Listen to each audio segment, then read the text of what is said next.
Hello world, I'm Ben and welcome to Recap.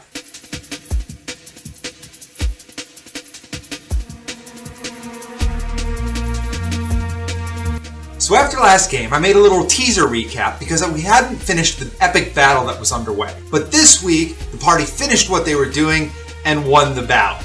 There were some casualties, but we'll get into that as we go along.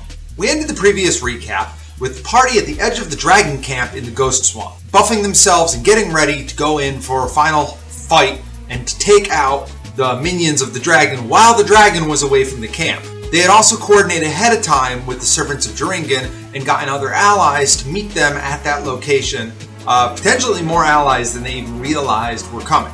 So while the main party was expecting to take the fight to the dragon camp while the main dragon was away, there were some of their allies that were showing up specifically to kind of crash this fight, take advantage of it, and take out the storm dragon specifically. Now this was a really big combat, so it's not really that surprising that in the 3.5 D&D system it took us 2 nights to complete it. Our game sessions are about 4 hours and we ran late the first time, but we did manage to complete it with 3 minutes to spare at the end of last night.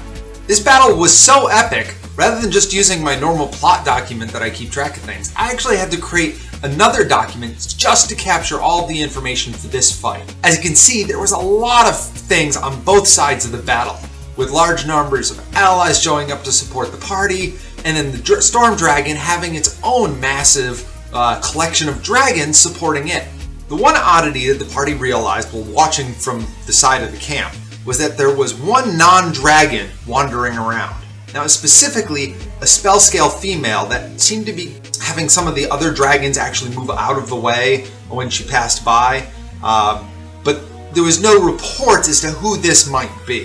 When the party first attacked, it was a surprise round, but that spell scale wasn't caught by surprise. First round, the party and their allies was primarily just closing the distance, getting ready for the main attack.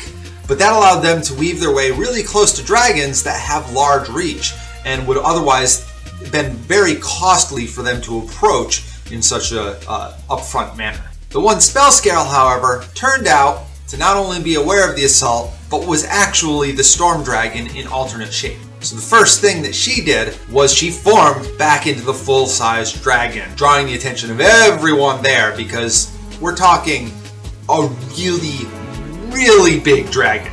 So the allies consisted of several smaller groups because each little group had to teleport in on their own. There were some scouts that were there in advance, the Elven Scout and the Aasimar Scout, and we saw the Aasimar Scout when he was communicating with the party and actually was the one that teleported the party back to this location. There were also 2 sets of dwarves that had showed up, which were conveniently 2 radiant servants, 2 fighters, and a wizard each. There were also some support dragons on the player side that turned out to be a worm silver dragon and a worm gold dragon. Both of them very angry at what happened with the silver dragons that the storm dragon had come in, killed, or taken control over. The other party type group was a set of 3 people that had come here, as I mentioned, specifically to fight the storm dragon. The nameless guy in this group was the spell scale sorcerer, who was pretty much just the plot hook and the teleportation vehicle. The 2 ones of real interest were Burf, that you may remember from before. Burf is ooze. And a new character entering into the scene was actually a player character called Narar. Narar is an underfolk favored soul who wields a greatsword and goes into battle in the name of Balm, who he thought for the longest time was actually the god Wick, god of war. Narar is Earth. So after this initial surprise round, the whole battle entered into a mass engagement where everyone was fighting everyone. Well, pretty much on the 2 sides. Pretty much on the player side, you had the Worm Silver Dragon keeping the Storm Dragon busy. You had the Gold Dragon working to take out some of the Red Dragons. The Dwarves were busy with the Brass Dragons and the Black Dragons and some of the Red Dragons as well. 2 of the Red Dragons actually went over to confront the Aasimar Sorcerer and Narar. And then the majority of the conflict was with the main body of PCs and the conglomerate of Silver Dragons. These are the Silver Dragons that are under the control of the Storm Dragon. The party was having trouble advancing in on the Storm Dragon because it had such large reach, but Cog was able to go in fast and take some of the hits, being mostly made of armor himself, and was able to do it without actual serious injury. This allowed the other party members to advance without fear of retaliation. Now the Storm Dragon got some interesting effects off during this battle, including a smoke aura that filled the area and made it very difficult to see beyond 20 feet, a hailstorm aura that was causing constant damage each round, magma secretions that caused little globs of lava to spew out of its scales when it got hit in melee, forming magmen on the ground, and ooze secretions, which layered the whole dragon in this membrane-y material that again, when hit, slurped down and formed into gray oozes on the ground. Even though the worm Silver Dragon had been grappling with the Storm Dragon for a while, it was Cug that actually managed to draw first blood. It was pretty much a miss, but the weapon he was wielding had the ability to actually cause some small amount of damage if it made a touch attack rather than having to break through the full armor class. Burf was the second one to get a hit in on the Storm Dragon, and his was a real solid hit. Primarily because his weapon was brilliant energy, except the negative form, so it was actually a negative energy weapon, and was able to ignore the natural armor of the Storm Dragon and pierce in when the armor class was really, really high and everyone else was unable to really make a solid impact. So as Burf struck the blow into the dragon, not only was there this impact that rippled across the skin of the dragon, it actually caused this little explosion and the weapon was destroyed. The other thing that was happening when the dragon was getting hit by negative energy weapons was it was affecting the dragons around him, and it was disrupting effects that he had up at the time. So with the first blow, the auras of smoke and hail that were ongoing dissipated, allowing the party to see what was going on. Varga was next to get a big hit in, and that was almost immediately after Burf got his stab in. The same thing happened when Varga attacked and made a solid impact. It left this ripple effect, and her weapon was annihilated. That second hit actually disrupted his connection slightly and stunned all of the dragons that were under his control. The party wasn't entirely aware, but that blow also lowered its armor class and its damage reduction. Zinj was the next one to get a good hit in. He had flown up over the dragon because during the pre-casting of buffs, most of the party members had ended up with fly on, and he took that advantage to get into a flanking position and land a solid blow with his great axe. That weapon too caused this ripple effect across the dragon and exploded. Relvin was the next one to sacrifice his weapon to the Storm Dragon, landing a solid blow that once again rippled across the surface and caused an explosion, consuming the weapon. Cug decided that he didn't want to sacrifice the artifact that the party had said they were going to return to the dwarves, so instead he dropped it and went to his normal weapon. In response to that, Varga, who was right next to him, picked up the weapon and attacked with it.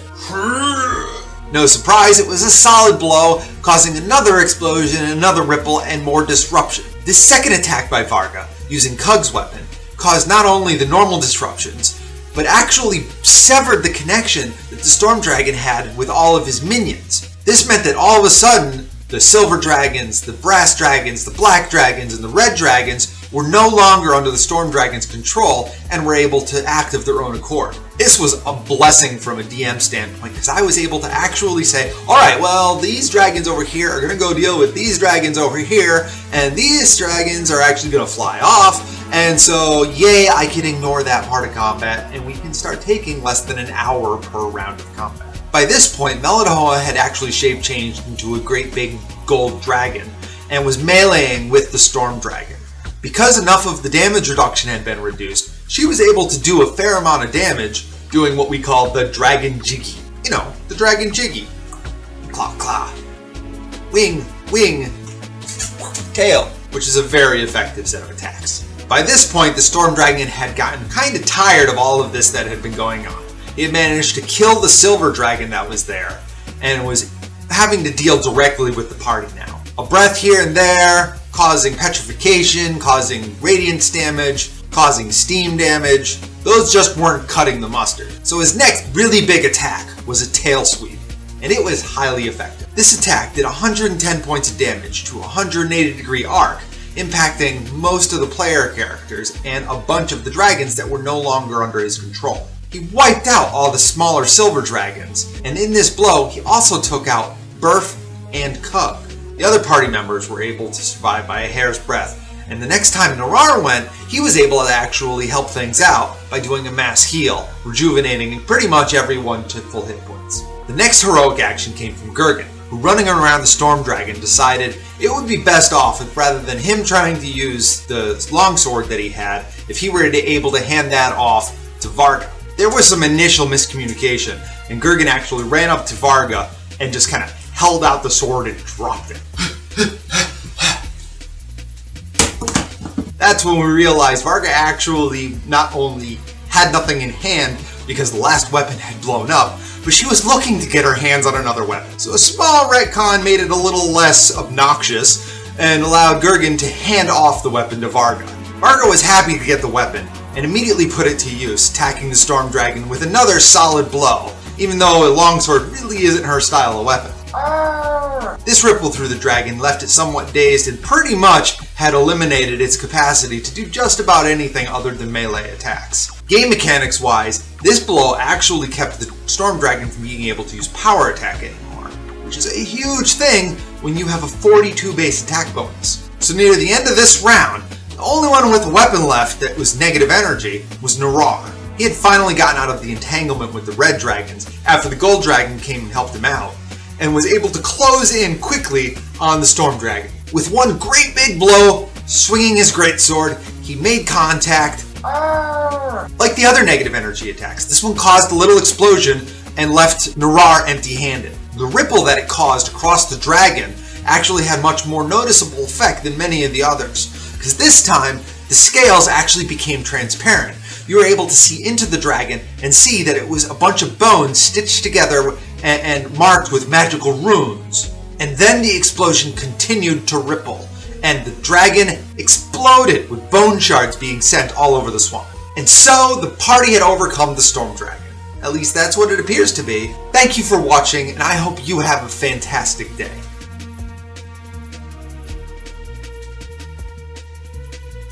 Narar is an underfolk favorite.